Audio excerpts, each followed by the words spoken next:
Bonjour à tous.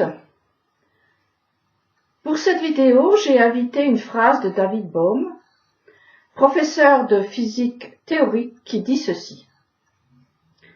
Si nous voulons que la société change, il ne suffit pas de quelques changements parmi les individus, ni de changements d'ordre économique. Il faudrait qu'intervînt un changement global de conscience. Nous ne savons pas encore comment cela peut se produire, mais il semble certain que ce soit nécessaire. Une mutation de la conscience. Est-elle une solution possible? Pourquoi ne pas prendre pour modèle un peuple qui a vécu ces différentes mutations de conscience et qui vit aujourd'hui encore une nouvelle transformation? Ce peuple est passé tour à tour d'un état dépendant à un état libre. Ceci sans se perdre, au contraire, au lieu de disparaître, avaler, digérer, il revient avec de nouvelles forces et est aujourd'hui toujours à la tête de toutes les innovations. Vous l'avez compris, il s'agit d'Israël. Quel est son secret? Il y a forcément quelque chose qui le porte et le maintient en vie au-delà de lui-même. Ce n'est pas possible que ce soit qu'une question de mérite. Vous êtes d'accord avec moi, ils ne sont pas mieux que la plupart d'entre nous, quelquefois pire. Et ceux qui veulent les imiter perdent leur temps, car ils ne touchent pas à l'invisible qui les fait muter.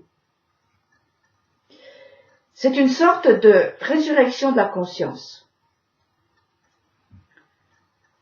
Pour moi, le secret est dans la parole qu'ils ont mangée et qu'ils continuent à manger depuis la sortie de la matrice de tous leurs exils qu'était l'Égypte. Avec eux, nous pouvons dire, qu'est-ce que c'est, Zéman? Qu'est-ce que c'est que ces mots qui non seulement donnent la vie, mais transforment? Ces mots détruisent et construisent. Ces mots permettent de vivre tous les temps, toutes les saisons, ce qui fait dire à David, « Bénis mon âme l'Éternel et n'oublie aucun de ses bienfaits. C'est lui qui pardonne toutes tes fautes, guérit toutes tes souffrances, délivre ta vie de l'abîme, te ceint comme d'une couronne de sa grâce et de sa clémence, prodigue le bonheur à ton âge florissant, fait se renouveler ta jeunesse comme celle de l'aigle. »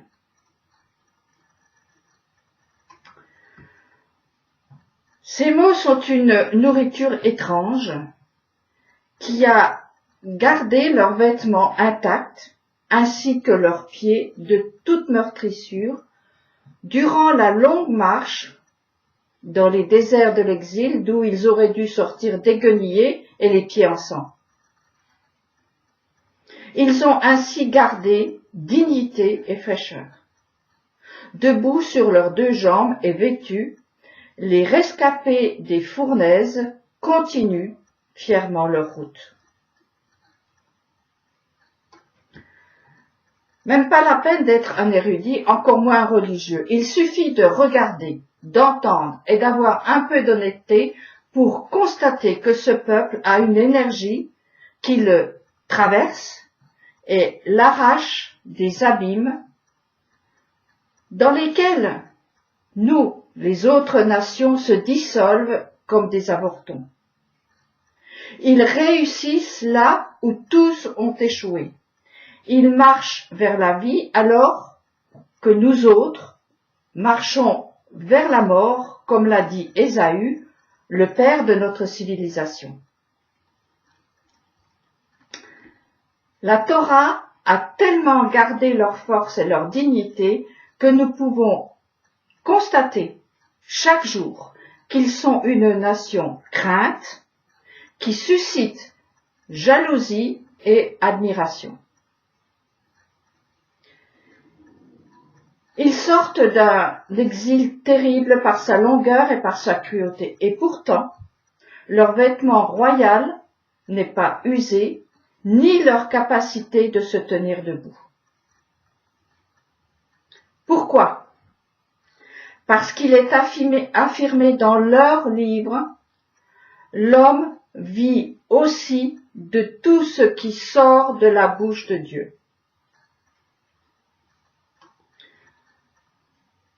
Le fait de voir ce peuple survivre à tous les autres peuples devrait inciter chaque spectateur à aller se renseigner sur ce qu'est cette nourriture, source de négantropie. Car il s'agit bien de cela, une force qui s'oppose à l'énergie qui s'accumule pour la destruction d'un système. Par cette énergie positive, les Hébreux changent d'état de conscience, ils mutent. Sache, souviens-toi, n'oublie pas que l'homme n'est pas fait pour la mort, mais pour la vie. Le prophète Isaïe rappelle au peuple ce qu'ils ont appris dans le désert. Ne le sais-tu donc pas? Ne l'as-tu pas ouï dire? Il redonne la vigueur aux courbaturés et double le courage de celui qui est à bout de force. Ceux qui mettent leur confiance en l'Éternel acquièrent de nouvelles forces. Ils prennent le rapide essor des aigles, ils courent et ne sont pas fatigués, ils vont et ne se lassent pas. Je sais qu'il est difficile pour nous, non-juifs, d'entrer dans cette histoire qui a été écrite par et pour un peuple auquel nous n'appartenons pas. Nous sommes comme des étrangers qui frappent à la porte de la maison du pain.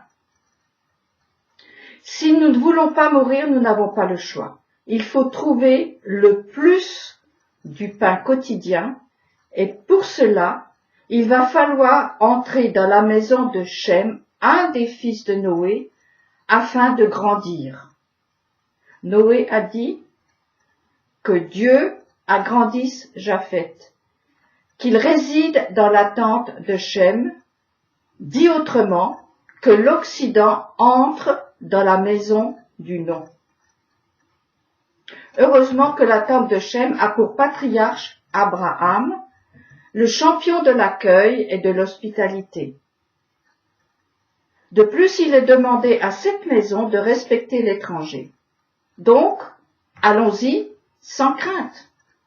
Nous y trouverons la nourriture nécessaire à l'homme pour élever son niveau de conscience. Alors nous grandirons et deviendrons des hommes debout, vêtus et capables de faire face aux événements. Pendant longtemps, j'ai cru qu'il fallait étudier ce qui avait été écrit et ce que les maîtres d'Israël disaient. J'ai cherché une sorte de satiété sans jamais être réellement satisfaite. Pendant ce temps, les paroles du prophète Haggai me revenaient sans cesse à l'esprit. Vous avez semé beaucoup pour récolter peu. Vous mangez sans être rassasié. Vous buvez sans avoir tout votre sou. Vous mettez des vêtements, mais ils ne vous donnent pas de chaleur. Appliquez votre attention à votre manière d'agir. C'est à cause de ma maison qui est en ruine. Dans un verset précédent, il est dit « Montez sur la montagne, rapportez-en du bois et bâtissez le temple. » Et je demeurais dans l'interrogation. En quoi ces paroles du prophète Haggai me concernaient-elles, moi, non-juive? Quelle est mon erreur, ma faute dans mes actions? Je pouvais bien accepter le verdict, mais je ne savais pas comment réparer, ni même quoi réparer. Haggai a parlé dans un contexte historique à des gens qui pouvaient et devaient agir. Mais moi, quel temple dois-je bâtir? Qu'est-ce que je peux faire? Qu'est-ce que je dois faire? Faire œuvre de quelque chose. Oui, mais il restait à trouver ou à définir quoi? Et les sollicitations extérieures ne manquaient pas. Jusqu'au jour où j'ai entendu le sens profond des mots donnés à Abraham, va vers toi. Pour résumer toutes mes cogitations et aller vite, je dirais, va vers toi et trouve le souffle qui y est inscrit.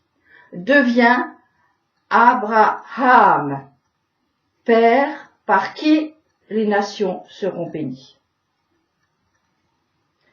Les mots du prophète Zacharie sont venus à mon secours. Ainsi parle l'Éternel Tsebaoth. En ces jours-là, 10 hommes de toute langue, de toute nation, saisiront le pan de l'habit d'un seul individu, Yehudi, juif, en disant, nous voulons aller avec vous car nous avons entendu dire que Dieu est avec vous. Ainsi que les paroles de Ésaïe. Et qu'ils ne disent pas le fils de l'étranger, qui s'est rallié à l'Éternel. Certes, le Seigneur m'exclura de son peuple, et qu'ils ne disent pas l'eunuque, hélas, je ne suis qu'un arbre desséché. Ces mots m'ont permis de croire que c'était possible. Non, qu'ils ne disent pas. Nous, non-juifs, fils d'Adam, pouvons frapper à la porte du non. Petite parenthèse significative. Judas. Le fils de Léa, ancêtre de la lignée messianique, s'écrit en hébreu avec les 4 lettres du tétragramme, le nom, et à Dalet, qui a comme symbole la porte. Donc, le juif d'essence royale est une porte dans le nom. De ce lieu de vie surnaturelle, chacun pourra dire avec Job, « Je ne te connaissais que par ouï-dire, mais maintenant, j'ai vu de mes propres yeux. C'est pourquoi je me rétracte et me repens sur la poussière et sur la cendre. » Bonne réflexion à tous et à bientôt.